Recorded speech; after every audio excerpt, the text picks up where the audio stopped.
Hey guys, the Dragoon is back for one last ride in Counter-Strike Global Offensive. This is my official retirement video, so I'm bringing you guys one last operation. Now, I'll also be featuring my Counter-Strike progress, as all my previous videos have been directly connected to my CSGO journey.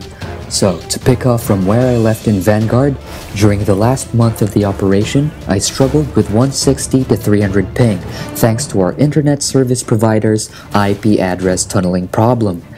To give you an idea of how it affects my gameplay, the clips you're looking at right now shows you what it's like to play at 300 ping. As you can see, the delay is very noticeable now and it's constant throughout the game. Enemies teleporting out of nowhere is also more frequent, and the same goes for my shots not getting registered. Now, most people would quit in this scenario, especially since our customer service regards this as an unresolvable problem. But I'm not someone who would just give up because of a permanent drawback. I did in fact D-rank to Nova 1, and at first I had to rely on outsmarting enemies in order to win matches. Eventually, I learned to adapt with the lag and persevered. Ladies and gentlemen, we are live here in the Vanguard tourney. The terrorists are just one win away from winning the game. It's a 2v4 situation. It looks like they've all got into position right now. Dragoon gets the pick from below. He's moving closer to the site. Storming it now. Connected double. Draw their attention. Gets the triple. Last one. Quad kill confirmed. Oh my goodness, that was absolutely phenomenal. Definitely one of the fastest wipeouts that I've ever seen in the Mag 7. So, after topping a plethora of games, I finally ranked up to Master Guardian Elite. Now, these are my post-Vanguard stats. I've got a couple of aces, which I guess is pretty decent considering my pink predicament. As a result of my overall performance, I've also received a boatload of commendations, which I'm very grateful for. Alright, now let's get right into Operation Bloodhound. The first thing you'll notice is the new XP system. Simply put, you gain experience points every time you play a match now. Take note that your XP rank is still separate from your competitive rank, as the latter reflects your skill level. Next, we have the Operation Bloodhound journal. Here you can track how many missions you've completed. There are 2 campaigns to choose from, Marksman for the CTs and Revolution for the terrorists. They've also added a briefing to every assignment that you will undertake. Task Force is sending a top-notch sniper to kill us. Chapel trained with me under Sebastian NK. He's one of the best, but it won't be good enough. Find him and put him down before he does the same to you. Okay, now we move straight into the maps. Season is coming back in Bloodhound. I guess it was the most popular and balanced map in Vanguard. That's why it's making its return in our current operation. Since I've already featured this map in my previous video, it's gonna be a waste to regurgitate what I've said before, therefore I will not be delving into the details all over again. So let's move on to our second map, set within a zoo in San Francisco. Now there's always bound to be a guy in the A-side outpost, as this spot gives you a very good vantage point. It's pretty common for the terrorists to rush in the middle of the map, so it's advisable to intercept them at entry points, either with the use of tactical grenades or lethal ones to slow down their assault. If they do push through an A-site, this window near the outpost becomes an almost impenetrable defense and is ideal for picking off targets one by one. There are 2 hallways connecting to B-side, so it's most likely where the terrorists will charge in for a B plant. Fortunately, there's this extremely convenient and defensive spot right here. If you have suppressed weapons and you're lucky, you can easily sneak up on hostiles. Still, in most cases, you will need the aid of teammates to provide diversionary support in order to ensure a successful bomb defusal. Alright, let's move on to the third map. It's a demolition operation in a French resort. The first engagements are usually in mid. If you're brave enough, you can go out in the open for fast picks. But what I usually do is stay at a more defensive spot. Here you can scout for enemies and rely on wall banks to ensure your safety. Trust me, they won't know what hit them. So the main entrances to both bomb sites are connected by long hallways. There's always enemies guarding the exit points, so people usually place in tactical grenades and just shoot through the smoke.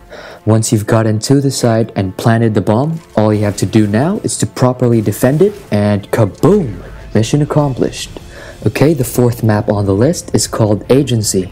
I found out that this is the most popular map right now because it's been featured in 3 different operations. I prefer using a scoped assault rifle in Agency because it's versatile for any scenario. It's precise enough for mid-range battles, and it's fully automatic for those close-range encounters. This map is a hostage rescue mission, so if your team is well coordinated enough and can manage by themselves, you could try placing one guy at the CT helipad. Although you are out in the open, you will still have the advantage with a semi-auto sniper equipped, as you can dominate anyone at long range. This is really just for fun, but if you can pull this off, it will pave a safe path for your teammates. The hostages are successfully extracted and everyone is happy.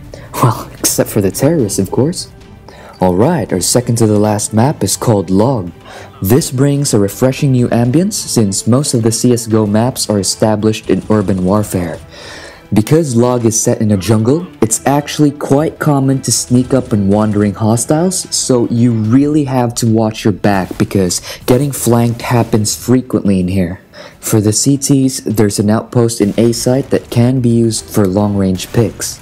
The layout of B site is also made in favor of the counter-terrorists. There's lots of defensive positions that you can take up, and if you do your job well, it's easy to suppress hostile rushes. There was actually a lag-related paranormal activity that I've experienced in here, so I killed a guy named Ghost with my personalized M4 Basilisk called the Spectre of Stone. Moments later, he reappeared for a split second and his shadow remained.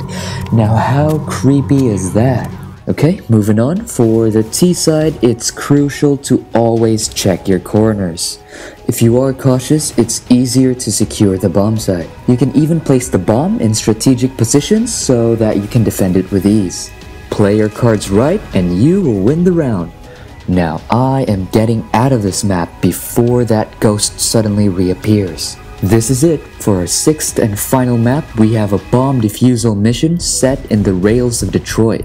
I believe that this map is quite CT-sided because whether it be on mid, in B side, or on A side, the counter-terrorists have the access to upper grounds. This gives them an overall broader view of each area. Also, taking place at night and being on an elevated position, the CTs also have more opportunities to sneak up on their targets, which is pretty fun to be honest. I had one scenario wherein I threw an incendiary grenade to block off their exit and prevent reinforcements from popping in. So half of the team got cornered in our pincer assault. They definitely weren't expecting that kind of ambush. So if you enjoy being stealthy in Operation Bloodhound, this is definitely the map for you. Alright, as we move closer to the end, I would like to feature one final operation clip. Gets the first pick. He's gonna check the corridors. He notices his friend went down. They're both being sandwiched right now. The CTs, they're pushing in, flanking from both sides. Let's see what Toby's gonna do. Misses the shot. Can he get him?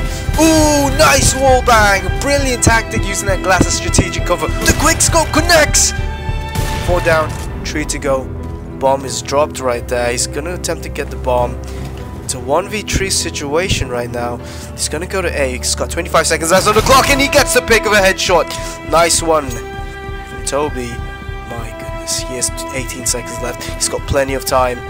I'm not sure if they know he's on A side. They see him. Sees him. He got picked. 16 HP left, and he manages to get the pick of the AWP. He's got 8 seconds left on the clock. Can he do it? Yes, he can. The last guy. He doesn't know where the last guy is. Oh my goodness! Dragon Toby gets a 7k clutch. You have just witnessed the Wrath of the Dragoon right there. Alright, special thanks to Chris for letting me borrow some of the equipment that I've used in this operation. Lastly, one massive thank you to Nuke Parker for delivering those spectator commentaries. So that's it, I am officially retired from Counter-Strike Global Offensive. It was one hell of a ride, guys. Thanks for watching.